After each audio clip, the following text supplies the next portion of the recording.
excuse me. how the internet has untapped potential to potentially save us from impending doom. So I'll start with talking about the sort of darker side of things. To many today, it may seem that everything is fine in our day-to-day lives, but to others it may seem like we're, to quote someone who I can't remember, sleepwalking towards some sort of horrible apocalyptic system-wide collapse. And what makes me feel this way is, first of all, that our economy is overly overproductive, hugely overproductive. We have these hugely profitable, hugely extractive industries that just rip natural resources out of our world.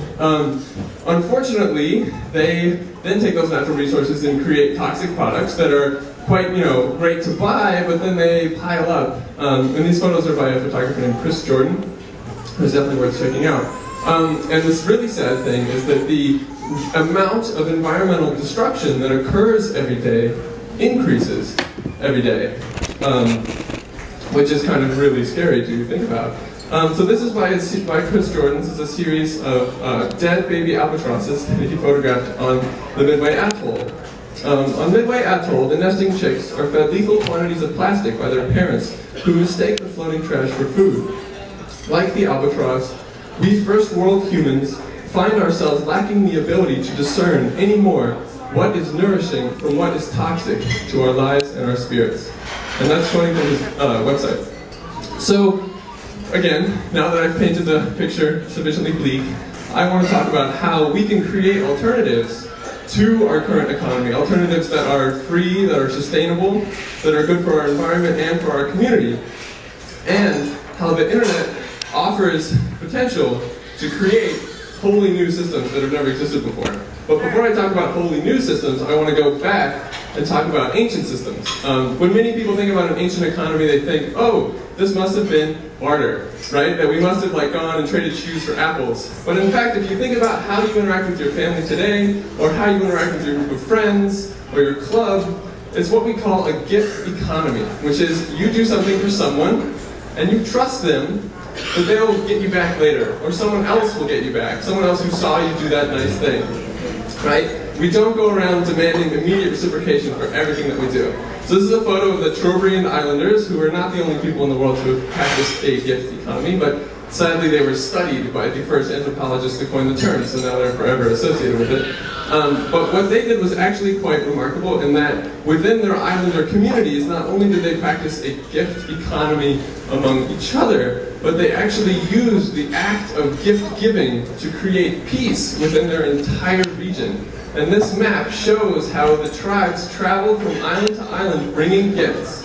So you would go to your neighboring island, bring an enormous amount of gifts, and leave empty-handed, showing that you trust their neighbor to take care of you. So today we have this huge network now, this internet, that sadly I think we aren't using nearly as well as we could be. It's a global hive mind, which we can all access, we can all read, or hopefully all of us will be able to access it, and we can all write to it, we can learn from it, we can communicate with it in a way never before. This is also a map of the internet. I like how it captures the chaotic nature of the beast. So what limited gift economies in the past, and limits them today, is that you can't remember who does what for everyone beyond about 140 people.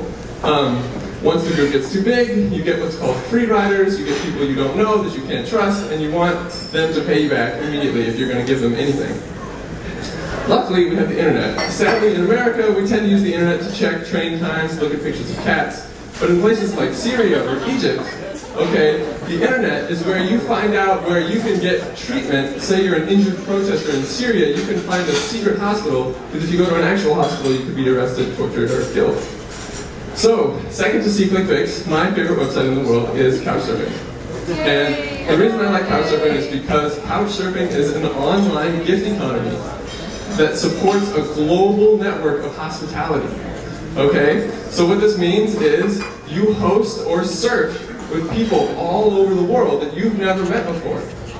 And you don't trade hospitality, you don't stay with the people that you hosted. It's totally open, it's totally circular. You host a German, you stay with a Norwegian. And because of the online reputation system, this global network of millions of people is incredibly safe. Over 99% of the reviews are positive. That's safer than a hotel, that's safer than a youth hostel. And what's most important is that it doesn't require a hotel or a youth hostel. It's a peer-to-peer, free alternative. It doesn't require any more production, it doesn't require any more resources. It's us just meeting our basic needs and getting to know each other. This is a map of the relationships developing.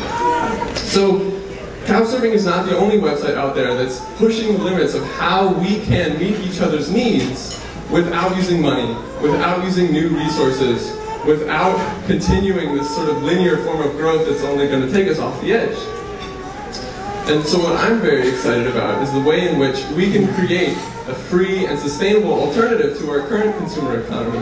One that rewards reuse, one that reduces waste, and one also that connects human beings in networks of interdependence that are inclusive.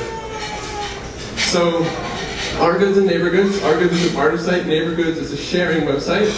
But I'm really here to talk about GetFlow, which is the website I've started here in New Haven. And if it is made and planted here in New Haven.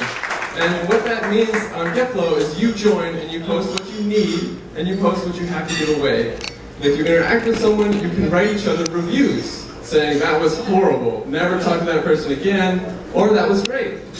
And luckily, we've had a lot of support so far, and I just ask all of you to envision what would happen if we all took the time to write down what we need and what we have to give away, and we put it in the same database. It would create an enormous potential for connection, right, for mutual support and for giving. And what that could do for our community, well, we'll just have to see. Thanks.